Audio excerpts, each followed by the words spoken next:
Cécile Michotti, bonjour. Bonjour. On est heureux de vous recevoir aujourd'hui à l'Impact, en tant que député de la 2e circonscription. Député, pour quelle raison on se jette dans une bataille comme ça? On se jette dans cette bataille parce qu'on a envie de changer les choses, on a envie de faire progresser la société, et puis on a envie de représenter son territoire. Moi, je suis née à Toulon, j'ai grandi à Toulon, j'ai fait mes études à Toulon, j'ai travaillé à Toulon. Donc quand il se présente cette opportunité d'incarner le territoire à un niveau national, on le saisit. Donc les débuts ont été comment? Faciles, difficiles? C'est compliqué parce que vous débarquez évidemment dans un monde que vous ne connaissez pas, dans un milieu politique qui n'est pas évident, d'autant plus quand vous êtes une femme, d'autant plus quand vous êtes une jeune femme. Donc il faut se faire sa place, il faut comprendre très rapidement les mécanismes du système pour essayer d'être opérationnel le plus rapidement possible. Donc quelles sont les actions qui amènent du territoire local au territoire national? Qu'est-ce qu'on arrive à faire passer comme message?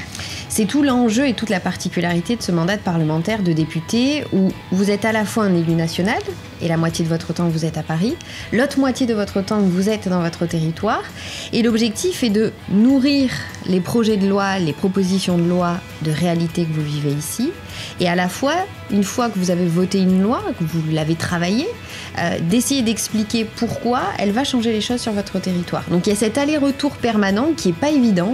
On ne sait pas forcément à quoi sert un parlementaire. Je me rends compte au quotidien, je passe beaucoup de temps à l'expliquer. Donc on sait que ça sert maintenant. Maintenant, ça sert, oui. Comment on arrive à concilier cette vie de déplacement, de grands projets, avec le fait d'être une future maman, et donc d'avoir à s'occuper un peu de sa vie? C'est compliqué, les déplacements, évidemment, d'être absent la moitié de son temps pour votre vie familiale, pour votre vie sociale aussi, c'est un choix. C'est bien pour ça que je fais partie de celles et de ceux qui pensent que la politique doit être un temps défini dans une carrière, qu'elle doit être clairement dès le départ avec une ligne d'arrivée où chacun doit retourner à une vie plus normale, en tout cas une vie professionnelle, sociale et familiale plus normale. C'est important. Donc contre le cumul des mandats... Dans le temps. Dans le temps? Bien sûr. Et dans la multiplicité aussi? Bien sûr. Comment voulez-vous avoir l'énergie nécessaire, avoir la distance nécessaire, avoir l'impact nécessaire si ça fait 40 ans que vous faites de la politique? Même si vous avez été conseiller départemental, président du conseil du département, sénateur, député, maire, ministre, il y a un moment donné où l'activité politique, elle nécessite un pas de recul. Sinon, vous n'arrivez pas à prendre des décisions pour l'intérêt général. Aujourd'hui, en termes local, il va y avoir les élections municipales. Votre position? Je suis candidate pour la mairie de Toulon, je suis candidate à la métropole parce que je suis persuadée que nous sommes arrivés à une situation de non-retour pour notre territoire et qu'il faut qu'on puisse enclencher une autre vision. Si je voulais faire un peu d'humour, je reprendrais les mots de Barack Obama qui disait « Est-ce que vous demanderiez à votre arrière-grand-père ou à votre arrière-grand-mère de choisir vos vêtements ?» Moi, je pense qu'à un moment donné, quand on veut choisir l'avenir de notre territoire, il faut peut-être prendre un temps de recul et oser le changement. Mais pourtant, on a ce temps de recul, parce que vu le temps qu'il faut pour aller de Sifour ailleurs et d'en revenir, on a du temps ici. Vous le dites, on en rigole, mais effectivement, le problème de la mobilité est devenu insupportable. Insupportable psychologiquement, moralement. L'énergie que l'on passe dans les embouteillages sur l'aire métropolitaine sont insupportables et effectivement sont dus à un manque de visibilité, à un manque d'objectif de créer de la mobilité fluide, du transport propre en commun. Le tramway. Le tramway sera un sujet fondamental que je porte, je suis convaincue. Mais je ne suis pas la seule à être convaincue. On prend l'exemple de Nice.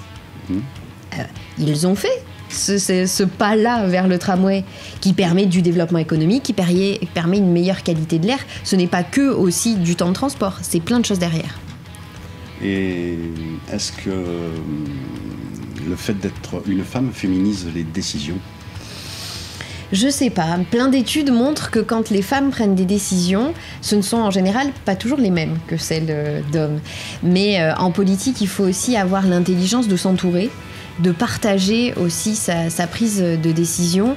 Et c'est fondamental que d'oser se rendre compte que on n'a peut-être pas la meilleure idée au bon moment. Et c'est pourquoi il faut le partager, il faut oser s'entourer de gens plus brillants que soi parfois. Qu'est-ce que vous souhaitez pour notre belle ville de Toulon ? Je veux qu'on respire mieux. Je veux aujourd'hui que des gros groupes d'entreprises puissent venir s'installer sur notre territoire pour donner des emplois à nos jeunes et qu'ils arrêtent de quitter le territoire. Je veux qu'on puisse libérer notre façon de, évidemment, nous transporter à l'intérieur de la métropole, de consommer et de partager ces temps-là. Je veux qu'on ait une ville qui soit agréable à vivre en été comme en hiver, qu'on protège enfin un don fantastique de la nature qui est la mer et qui aujourd'hui est en danger.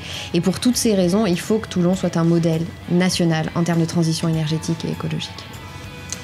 Eh bien, merci. On va se quitter sur cette belle fin, une belle phrase. Je vous remercie d'être venu. Merci. Et au plaisir de vous revoir ou de vous recevoir. Merci beaucoup. À bientôt.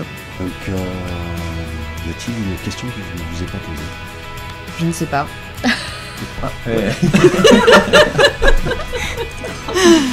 Attends, je l'entends. Oui, vas-y. Ah, je le connais. Ah, tu m'as réveillé. Tu me dis quand on reprend un. Très bien, et du coup,